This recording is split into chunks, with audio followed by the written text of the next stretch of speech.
ಇತ್ತೀಚೆಗೆ ಇಂಡಿಯಾನಲ್ಲಿ ತುಂಬ student psychology field ಕಡೆ ಇಂಟ್ರೆಸ್ಟ್ ತೋರಿಸ್ತಿದ್ದಾರೆ. ಮೊದಲು ಸೈಕಾಲಜಿ ಅಂದರೆ ಮೆಂಟಲ್ ಪೇಷಂಟ್ಗೆ ಟ್ರೀಟ್ಮೆಂಟ್ ಅಂತ ತುಂಬ ಜನ ಥಿಂಕ್ ಮಾಡ್ತಾಯಿದ್ರು. ಆದರೆ ಈಗ mental health awareness, stress, anxiety, relationship issues, career pressure, corporate counselling ಇವೆಲ್ಲ ಕಾರಣದಿಂದ ಸೈಕಾಲಜಿ ಫೀಲ್ಡ್ಗೆ ತುಂಬ ಡಿಮ್ಯಾಂಡ್ ಇನ್ಕ್ರೀಸ್ ಆಗಿದೆ.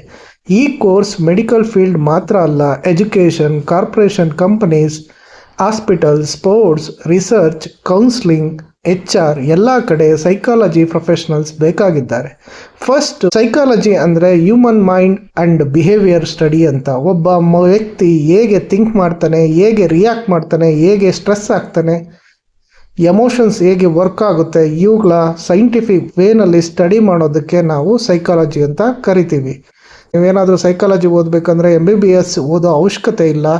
ಎಷ್ಟೊಂದು ಜನ ಏನು ಅನ್ಕೊತಾರೆ ಅಂದರೆ ಸೈಕಾಲಜಿ ಅಂದರೆ ಸೈಕಿಯಾಟ್ರಿಸ್ಟ್ ಅಂತಾರೆ. ಇದು ರಾಂಗು. ಸೈಕಿಯಾಟ್ರಿಸ್ಟು ಸೈಕಾಲಜಿಸ್ಟ್ಗೆ ಇರೋ ಡಿಫ್ರೆನ್ಸ್ ಅಂದರೆ ಸೈಕಾಲಜಿಸ್ಟು ಅವರು ಸೈಕಾಲಜಿ ಡಿಗ್ರಿ ಮಾಡಿರ್ತಾರೆ, ಸೈಕಿಯಾಟ್ರಿಸ್ಟ್ ಅಂದರೆ MBBS ಮಾಡಿ MD ಮಾಡಿರ್ತಾರೆ. ಸೈಕಾಲಜಿಸ್ಟು ಕೌನ್ಸ್ಲಿಂಗ್ ಮಾಡ್ತಾರೆ, ಸೈಕಿಯಾಟ್ರಿಸ್ಟು ಮೆಡಿಸಿನ್ ಕೊಡ್ತಾರೆ. ಸೈಕಾಲಜಿಸ್ಟು ಬಿಹೇವಿಯರ್ ಸ್ಟಡಿ ಮಾಡ್ತಾರೆ, ಸೈಕಿಯಾಟ್ರಿಸ್ಟು ಮೆಡಿಕಲ್ ಟ್ರೀಟ್ಮೆಂಟ್ ಕೊಡ್ತಾರೆ. ಸೈಕಾಲಜಿಸ್ಟು ಥೆರಪಿ ಮಾಡ್ತಾರೆ, ಸೈಕಿಯಾಟ್ರಿಸ್ಟು ಮೆಂಟಲ್ ಇಲ್ನೆಸ್ಗೆ ಟ್ರೀಟ್ಮೆಂಟ್ ಕೊಡ್ತಾರೆ. ಸೊ ನೀವು ಸೈಕಾಲಜಿಲಿ ಯಾವ್ಯಾವ ಕೋರ್ಸ್ ಇದೆ ಅಂತ ತಿಳ್ಕೊಬೇಕಂದ್ರೆ ಆಫ್ಟರ್ 12th BA ಸೈಕಾಲಜಿ ಅಂತಿದೆ. ಇದು ಆರ್ಟ್ಸ್ ಬ್ಯಾಕ್ಗ್ರೌಂಡ್ ಇರೋ ಸ್ಟೂಡೆಂಟ್ಸ್ ಓದ್ತಾರೆ. BSc ಸೈಕಾಲಜಿ ಅಂತಿದೆ. ಇದನ್ನು ಜನರಲ್ ಆಗಿ ಸೈನ್ಸ್ ಬ್ಯಾಕ್ಗ್ರೌಂಡ್ ಇರೋ ಸ್ಟೂಡೆಂಟ್ಸ್ ಓದ್ತಾರೆ. ಈ ಕೋರ್ಸ್ ಡ್ಯೂರೇಷನ್ ಎಷ್ಟು ವರ್ಷ ಇರುತ್ತೆ ಅಂದರೆ ನೀವೇನಾದರೂ ಡಿಗ್ರಿ ಮಾಡ್ತೀನಿ ಅಂದರೆ 3 ವರ್ಷ ಇರುತ್ತೆ, ಮಾಸ್ಟರ್ ಡಿಗ್ರಿ ಮಾಡ್ತೀನಿ ಅಂದರೆ 2 ವರ್ಷ ಇರುತ್ತೆ. 12th ಯಾವ ಸ್ಟ್ರೀಮಲ್ಲಿ ಓದಿರಬೇಕು ಅಂದರೆ ನೀವು ಸೈನ್ಸು, ಕಾಮರ್ಸು, ಆರ್ಟ್ಸು ಯಾವುದೇ ಸ್ಟ್ರೀಮ್ ಕೂಡ ನೀವು ಸೈಕಾಲಜಿನ ತೊಗೊಬೋದು. ಸೈಕಾಲಜಿ ಕೋರ್ಸ್ನಲ್ಲಿ ಏನೇನು ಓದ್ತೀವಿ ಅಂದರೆ ಮೇಜರ್ ಆಗಿ ನಾವು human behaviour, brain function, emotions, personality, mental disorder, child psychology, counselling, therapy techniques, social behaviour ಬಗ್ಗೆ ನಾವು ಹೆಚ್ಚಾಗಿ ಓದ್ತೀವಿ. ಸೈಕಾಲಜಿ ಕೋರ್ಸ್ನ ಡಿಫಿಕಲ್ಟಾ ಅಂತ ಅಂದ್ಕೊಂಡ್ರೆ ಖಂಡಿತ ಇಲ್ಲ. ನಿಮ್ಗೇನಿರಬೇಕು ಅಂದರೆ ಅಬ್ಸರ್ವೇಷನ್ ಸ್ಕಿಲ್ಸ್ ಇರಬೇಕು, ಪೇಷನ್ಸ್ ಆಗಿರಬೇಕು, ಕಮ್ಯುನಿಕೇಷನ್ ಸ್ಕಿಲ್ ತುಂಬ ಚೆನ್ನಾಗಿರಬೇಕು, ಲಿಸನಿಂಗ್ ಎಬಿಲಿಟಿ ಚೆನ್ನಾಗಿರಬೇಕು. ಇವೆಲ್ಲ ತುಂಬ ಇಂಪಾರ್ಟೆಂಟು. ಮ್ಯಾಥ್ಸ್ ಗೊತ್ತಿಲ್ಲ ಅಂದ್ರೂ ಆರಾಮಾಗಿ ಈ ಕೋರ್ಸ್ನ ಮುಗಿಸ್ಬೋದು. ಸೈಕಾಲಜಿ ಕೋರ್ಸ್ಗೆ ನೀಟ್ ಬೇಕಾ?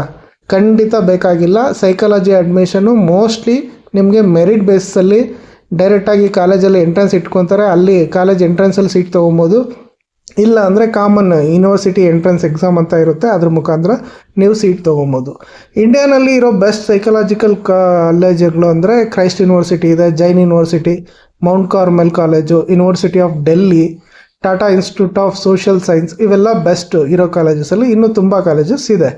ಸೈಕಾಲಜಿಯಲ್ಲಿ ಸ್ಪೆಷಲೈಸೇಷನ್ ಯಾವ್ದು ಇದೆ ಅಂದರೆ ಕ್ಲಿನಿಕಲ್ ಸೈಕಾಲಜಿ. ಅಲ್ಲಿ ನೀವೇನು ಕಲಿತೀರಿ ಅಂದರೆ ಮೆಂಟಲ್ ಹೆಲ್ತ್ ಟ್ರೀಟ್ಮೆಂಟ್ ಬಗ್ಗೆ ಕಲ್ಕೊತೀರಿ. ಕೌನ್ಸ್ಲಿಂಗ್ ಸೈಕಾಲಜಿ, ಇಲ್ಲಿ ಸ್ಟ್ರೆಸ್ಸು, ರಿಲೇಷನ್ಶಿಪ್ಪು, ಸ್ಟೂಡೆಂಟ್ ಕೌನ್ಸ್ಲಿಂಗ್ ಬಗ್ಗೆ ಕಲಿತೀರಿ. ಚೈಲ್ಡ್ ಸೈಕಾಲಜಿ, ಇಲ್ಲಿ ಮಕ್ಕಳ ಬಿಹೇವಿಯರ್ ಸ್ಟಡಿನ ಜನರಲ್ಲಾಗಿ ಓದ್ತೀರಿ. ಸ್ಪೋರ್ಟ್ಸ್ ಸೈಕಾಲಜಿಯಲ್ಲಿ ಸ್ಪೋರ್ಟ್ಸ್ ಪ್ಲೇಯರ್ಸು ಮೆಂಟಲ್ ಟ್ರೈನಿಂಗ್ ಬಗ್ಗೆ ತಿಳ್ಕೊತೀವಿ. Industrial psychology, corporate employee behaviour ಬಗ್ಗೆ ತಿಳ್ಕೊತೀವಿ. ಫಾರೆನ್ಸಿಕ್ ಸೈಕಾಲಜಿ, ಇಲ್ಲಿ ಕ್ರೈಮ್ ಇನ್ವೆಸ್ಟಿಗೇಷನ್ ಬಗ್ಗೆ ನೀವು ತಿಳ್ಕೊತಾ ಹೋಗ್ತೀರಿ. ಸೈಕಾಲಜಿ ಫ್ಯೂಚರ್ ಇಂಡಿಯಾದಲ್ಲಿ ಇದೆಯಾ ಅಂತ? ಎಸ್, ನೀವೇನಾದರೂ ಆಗ ಅಂದ್ಕೊಂಡ್ರೆ ಇಂಡಿಯಾದಲ್ಲಿ ತುಂಬ ಸ್ಟ್ರಾಂಗ್ ಇದೆ. ಯಾಕಂದರೆ ಮುಂಚೆ ಏನು ಅಂದ್ಕೊತಿದ್ವಿ ಅಂದರೆ ಮೆಂಟಲ್ ಹೆಲ್ತ್ ಅವೇರ್ನೆಸ್ಸು ತುಂಬ ಕಡಿಮೆ ಇತ್ತು. ಈಗ ಸ್ಟೂಡೆಂಟ್ ಸ್ಟ್ರೆಸ್ ಇದೆ, ಕಾರ್ಪೊರೇಟ್ ಪ್ರೆಷರ್ ಇದೆ, ಡಿಪ್ರೆಷನ್ ಅವೇರ್ನೆಸ್ ಜಾಸ್ತಿ ಇದೆ, ಥೆರಪಿ ಬೇಕು ಅಂತ ತುಂಬ ಜನ ಬರ್ತವೆ. ಇವೆಲ್ಲ ಡಿಮ್ಯಾಂಡ್ ಇರೋದ್ರಿಂದ ತುಂಬ ಡಿಮ್ಯಾಂಡ್ ಇದೆ. ಸೈಕಾಲಜಿ ಕೋರ್ಸ್ ನಂತರ ಜಾಬ್ಸ್ ಏನಾದರೂ ಸಿಗುತ್ತಾ? ಖಂಡಿತ ತುಂಬ ಜಾಬ್ ಆಪರ್ಚುನಿಟೀಸೆ. ಆ್ಯಸ್ ಎ ಸೈಕಾಲಜಿಸ್ಟ್ ಆಗಿ ನೀವು ವರ್ಕ್ ಮಾಡ್ಬೋದು, ಕೌನ್ಸ್ಲರ್ ಆಗಿ ವರ್ಕ್ ಮಾಡ್ಬೋದು, HR ಪ್ರೊಫೆಷ್ನಲ್ ಆಗಿ ವರ್ಕ್ ಮಾಡ್ಬೋದು, ಸ್ಕೂಲ್ ಕೌನ್ಸ್ಲರ್ ಆಗಿ ವರ್ಕ್ ಮಾಡ್ಬೋದು, ಥೆರಪಿಸ್ಟ್ ಆಗಿ ವರ್ಕ್ ಮಾಡ್ಬೋದು, ಚೈಲ್ಡ್ ಕೌನ್ಸ್ಲರ್ ಆಗಿ ವರ್ಕ್ ಮಾಡ್ಬೋದು, ಕೆರಿಯರ್ ಕೌನ್ಸ್ಲರ್ ಆಗಿ ವರ್ಕ್ ಮಾಡ್ಬೋದು, ಕಾರ್ಪೊರೇಟ್ ವೆಲ್ನೆಸ್ ಟ್ರೈನರ್ ಆಗಿ ವರ್ಕ್ ಮಾಡ್ಬೋದು. ಹಾಸ್ಪಿಟ್ಲ್ಗಳಲ್ಲಿ ಏನಾದರೂ ಜಾಬ್ ಸಿಗುತ್ತಾ ಅಂದರೆ ಖಂಡಿತ ಸಿಗುತ್ತೆ. ಹಾಸ್ಪಿಟ್ಲಲ್ಲೂ ಅಷ್ಟೇ counselling, therapy, mental health support, ಈ ಥರ ಜಾಬ್ಸ್ ಎಲ್ಲ ಆರಾಮಾಗಿ ನಿಮಗೆ ಹಾಸ್ಪಿಟ್ಲಲ್ಲಿ ಸಿಗುತ್ತೆ. ಮತ್ತು ಸ್ಕೂಲ್ಸು ಮತ್ತು ಕಾಲೇಜಸಲ್ಲಿ ಯಾವ ಥರ ಜಾಬ್ಸ್ ಇರುತ್ತೆ?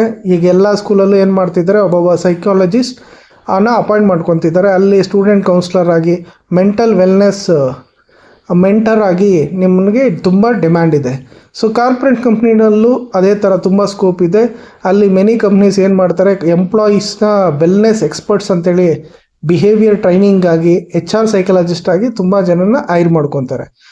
ಅಬ್ರಾಡ್ ಆಪರ್ಚುನಿಟೀಸ್ ಏನಾದರೂ ಇದೆಯಾ ಅಂದರೆ ಖಂಡಿತ ಇದೆ. USA, ಕೆನಡಾ, UK, ಆಸ್ಟ್ರೇಲಿಯಾದಲ್ಲೇ ತುಂಬ ಡಿಮ್ಯಾಂಡ್ ಇದೆ. ಅಲ್ಲೆಲ್ಲ ಹೆಚ್ಚಕ್ಕಾಗಿ clinical psychology, therapy, child counselling ಫೀಲ್ಡಲ್ಲಿ ಯಾರು ಮಾಡಿರ್ತಾರೋ ಅವ್ರಿಗೆ ತುಂಬ ಡಿಮ್ಯಾಂಡ್ ಇದೆ. ಸೊ ಸ್ಯಾಲ್ರಿ ಏನು ಎಕ್ಸ್ಪೆಕ್ಟ್ ಮಾಡ್ಬೋದು? ಇಂಡಿಯಾದಲ್ಲಾದರೆ ನಿಮಗೆ ಫ್ರೆಷರ್ಸ್ ಆದರೆ 20,000 ರಿಂದ 40,000 ಒಂದು ತಿಂಗಳಿಗೆ ಎಕ್ಸ್ಪೆಕ್ಟ್ ಮಾಡ್ಬೋದು. ಸ್ವಲ್ಪ ಎಕ್ಸ್ಪೀರಿಯನ್ಸ್ ಆದರೆ 60,000 ದಿಂದ 1.5 ಲಕ್ಷ ಅದಕ್ಕಿಂತ ಹೆಚ್ಚಾಗೂ ಎಕ್ಸ್ಪೆಕ್ಟ್ ಮಾಡ್ಬೋದು. ಪ್ರೈವೇಟಾಗಿ ನೀವೇನಾದರೂ ಪ್ರಾಕ್ಟೀಸ್ ಮಾಡ್ತೀರಿ ಅಂದರೆ ನಿಮ್ದು ಇನ್ಕಮ್ ಇನ್ನೂ ಜಾಸ್ತಿ ಆಗುತ್ತೆ. ಸೊ ಓನ್ ಕ್ಲಿನಿಕ್ ಏನಾದರೂ ಓಪನ್ ಮಾಡ್ಬೋದಾ? ಖಂಡಿತ ಓಪನ್ ಮಾಡ್ಬೋದು. ನಿಮ್ದು ಸ್ವಲ್ಪ ಎಕ್ಸ್ಪೀರಿಯನ್ಸ್ ಆದಮೇಲೆ ಕೌನ್ಸಿಲಿಂಗ್ ಸೆಂಟರು, ಥೆರಪಿ ಕ್ಲಿನಿಕ್ ಈ ಥರ ಓಪನ್ ಮಾಡ್ಕೊಬೋದು. ಸೈಕಾಲಜಿ ಓದಿದರೆ ಗೌರ್ಮೆಂಟ್ ಜಾಬ್ ಏನಾದರೂ ಸಿಗುತ್ತಾ ಅಂದರೆ ಖಂಡಿತ ಸಿಗುತ್ತೆ. ಹಾಸ್ಪಿಟ್ಲಲ್ಲಿ, ರಿಹ್ಯಾಬಿಲಿಟೇಷನ್ ಸೆಂಟರ್ಸಲ್ಲಿ ಗೌರ್ಮೆಂಟ್ ಕೌನ್ಸಿಲಿಂಗ್ ಡಿಪಾರ್ಟ್ಮೆಂಟ್ಸ್ ಇದೆ. ಡಿಫೆನ್ಸ್ ಕೌನ್ಸಿಲಿಂಗಲ್ಲಿ ಖಂಡಿತ ಜಾಬ್ ಸಿಗುತ್ತೆ. ಸೈಕಾಲಜಿ ಕೋರ್ಸ್ಗೆ ಯಾರಿಗೆ ಬೆಸ್ಟು? ಯಾರಿಗಾದರೂ ಈ ಕೆಲವು ಕ್ವಾಲಿಟೀಸ್ ಇದ್ದರೆ, ಪೀಪಲ್ನ ಅರ್ಥ ಮಾಡ್ಕೊಬೇಕು, ಪೇಷನ್ಸ್ ಇರಬೇಕು, ಹೆಲ್ಪಿಂಗ್ ನೇಚರ್ ಇರಬೇಕು, ಒಳ್ಳೆ ಕಮ್ಯುನಿಕೇಷನ್ ಇರಬೇಕು, ಎಮೋಷ್ನಲಿ ಮೆಚೂರ್ಡ್ ಆಗಿದ್ದರೆ ಇವರು ಖಂಡಿತ ಈ ಕೋರ್ಸ್ನ ಮಾಡ್ಬೋದು. ಯಾರು ಈ ಕೋರ್ಸ್ನ ಮಾಡಬಾರ್ದು? ಸೊ ಓನ್ಲಿ ಮನಿ ಮೈಂಡ್, ನಾನು ದುಡ್ಡು ಮಾಡಬೇಕು ಅಂದರೆ ಈ ಕೋರ್ಸ್ ಖಂಡಿತ ಮಾಡಬೇಡಿ. ಪೇಷನ್ಸ್ ಇಲ್ಲ ಅಂದರೆ ಮಾಡೋದಕ್ಕೆ ಹೋಗಬೇಡಿ. ಕೇಳಿಸ್ಕೊಳೋದಕ್ಕೆ ಇಂಟ್ರೆಸ್ಟ್ ಇಲ್ಲ, ಯಾವುದೋ ಕೇಳಿಸ್ಕೊಳೋಷ್ಟು ಪೇಷನ್ಸ್ ಇಲ್ಲ, ಆ ಇಂಟ್ರೆಸ್ಟ್ ಇಲ್ಲ ಅಂದರೆ ಖಂಡಿತ ಮಾಡಬೇಡಿ. ಇವೆಲ್ಲ ಏನಾದರೂ ಇಲ್ಲ ಅಂದರೆ ತುಂಬ ಕಷ್ಟ ಆಗುತ್ತೆ. ಈಗ ಜಮಾನ ಇದರಲ್ಲಿ ಸೈಕಾಲಜಿ ಮಾಡಿದ್ರೆ ನಮ್ಮ ಫ್ಯೂಚರು ಕೆರಿಯರ್ ಸಿಗುತ್ತಾ ಅಂತ ಏನಾದರೂ ನಿಮ್ಗೆ ಡೌಟ್ ಇದ್ದರೆ ಖಂಡಿತ ಎಷ್ಟೇ ಡೆವಲಪ್ ಆದ್ರೂ ಮನುಷ್ಯರ ಎಮೋಷನ್ಸು, ಕೌನ್ಸ್ಲಿಂಗನ್ನ ರೀಪ್ಲೇಸ್ನ ಮಾಡೋದಕ್ಕೆ ಆಗೋದಿಲ್ಲ ಏಕಲ್ಲಿ. ಸೊ ಸೈಕಾಲಜಿಗೆ ಫುಲ್ ಡಿಮ್ಯಾಂಡ್ ಇರುತ್ತೆ. ಸೊ ನೀವು ಆರಾಮಾಗಿ ಏನಾದರೂ ಮಾಡಿದ್ರೆ ಧೈರ್ಯವಾಗಿ ತೊಗೊಬೋದು. ಕಾಮನ್ ಆಗಿ ಕೆಲವು ಏನು ಮಿತ್ಸ್ ಏನಿದೆ ಎಲ್ಲರೂ ಅಂದರೆ ಸೈಕಾಲಜಿ ಸ್ಟೂಡೆಂಟ್ಸು ಅಂದರೆ ಎಲ್ಲರೂ ಹುಚ್ಚರಿಗೆ ಟ್ರೀಟ್ಮೆಂಟ್ ಕೊಡ್ತಾರೆ ಅಂತ ಅನ್ಕೊತಾರೆ. ಸೈಕಾಲಜಿ ಅಂದರೆ ಹುಚ್ಚು ಅಂತ, ಬಟ್ ಅದೆಲ್ಲ ಹೊರಟೋಗಿದೆ. ಯಾವ ಸೈಕಾಲಜಿ ಫೀಲ್ಡ್ ಅಂದರೆ ಈಗ ಸ್ಟೂಡೆಂಟ್ಸ್ಗೆ ತುಂಬ ಜನ ಮಾರ್ಕ್ಸು ಅದು ಇದು ಅಂತ ಡಿಪ್ರೆಷನಲ್ಲಿ ಇರ್ತಾರೆ. ಸ್ಟೂಡೆಂಟ್ ಕೌನ್ಸ್ಲಿಂಗ್ ಮಾಡಬೇಕು, ಕೆರಿಯರ್ ಗೈಡೆನ್ಸ್ ಬೇಕು ಅಂತ ತುಂಬ ಜನ ಬರ್ತಾರೆ. ಥೆರಪಿ ಕೇಳ್ತಾರೆ, ಬಿಹೇವಿಯರ್ ಟ್ರೈನಿಂಗು ಸೈಕಿಯಾಟ್ರಿಸ್ಟ್ ಬೇಕಾಗ್ತದೆ, ಕಾರ್ಪೊರೇಟ್ ವೆಲ್ನೆಸ್ಸು. ಸೊ ಇದಕ್ಕೆಲ್ಲ ತುಂಬ ಫೀಲ್ಡಸ್ ಇದೆ. ಸೊ ಆರಾಮಾಗಿ ನಿಮಗೆ ಒಳ್ಳೆ ಆಪರ್ಚುನಿಟೀಸ್ ಇದೆ. ಸೈಕಾಲಜಿ ಕೋರ್ಸ್ಗೆ ಇಂಪಾರ್ಟೆಂಟ್ ಯಾವ ಸ್ಕಿಲ್ ಇರಬೇಕು ಅಂದರೆ ಕಮ್ಯುನಿಕೇಷನ್ ಇರಬೇಕು, ಅಬ್ಸರ್ವೇಷನ್ ಸ್ಕಿಲ್ ಇರಬೇಕು, ಕೇಳಿಸ್ಕೊಳೋಂಥ ಸ್ಕಿಲ್ ಇರಬೇಕು, ಎಂಪತಿ ಇರಬೇಕು, ಎಮೋಷನ್ನ ಕಂಟ್ರೋಲ್ ಮಾಡ್ಕೊಳೋದಕ್ಕೆ ಅಷ್ಟು ಪೇಷನ್ಸ್ ಇರಬೇಕು. ಈ ಸ್ಕಿಲ್ಸ್ ಇದ್ದರೆ ನೀವು ಖಂಡಿತ ಆರಾಮಾಗಿ ಸೈಕಾಲಜಿನ ಮಾಡ್ಬೋದು. ಸೊ ಜೊತೆಗೆ ಸೈಕಾಲಜಿ ಜೊತೆ ನೀವು ಏನಾದರೂ ಯೂಟ್ಯೂಬು ಮತ್ತು ಸೋಷಿಯಲ್ ಮೀಡಿಯಾದಲ್ಲಿ ನೀವು ಇದನ್ನು ಪಬ್ಲಿಷ್ ಮಾಡಿಕೊಂಡ್ರೆ, ಈಗ ಇನ್ಸ್ಟಾಗ್ರಾಮು, ಯೂಟ್ಯೂಬು, ಪಾಡ್ಕಾಸ್ಟಲ್ಲೆಲ್ಲ ಮಾಡಿದ್ರೆ ನಿಮಗೆ ಒಳ್ಳೆ ಆಡಿಯನ್ಸ್ ಬರ್ತಾರೆ. ಅದ್ರ ಮುಖಾಂತರನೂ ನೀವು ದುಡ್ಡು ಮಾಡ್ಬೋದು.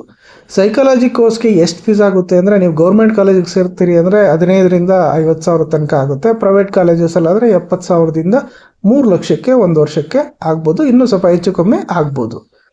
ಸೈಕಾಲಜಿ ಕೋರ್ಸ್ ನಂತರ ಏನಾದರೂ ಹೈಯರ್ ಸ್ಟಡೀಸ್ ಮಾಡ್ಬೋದು ಅಂದರೆ ನೀವು MA ಸೈಕಾಲಜಿ ಮಾಡ್ಬೋದು, MSc ಸೈಕಾಲಜಿ ಮಾಡ್ಬೋದು, MPhil ಮಾಡ್ಬೋದು, PhDನೂ ಮಾಡ್ಬೋದು. ಇದೆಲ್ಲ ಆಪರ್ಚುನಿಟೀಸ್ ಇದೆ.